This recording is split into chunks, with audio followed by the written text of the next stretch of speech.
I play the role of Becky. She's a responsible sister and child, um, daughter.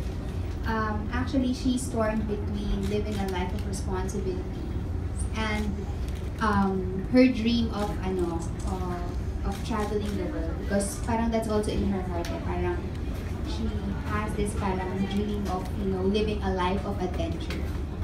Yon siya. And si Henry naman, yung type ng guy na he lives each day like there's no tomorrow. Parang kumbaga, punta tayo dito, punta tayo dyan, and he's not afraid to try new things. Katulad niya sa trailer, sabi niya parang you have to try everything at least, so at bahala na kung anong mangyari. So yun yung mangyayari sa kwento nila ni Becca.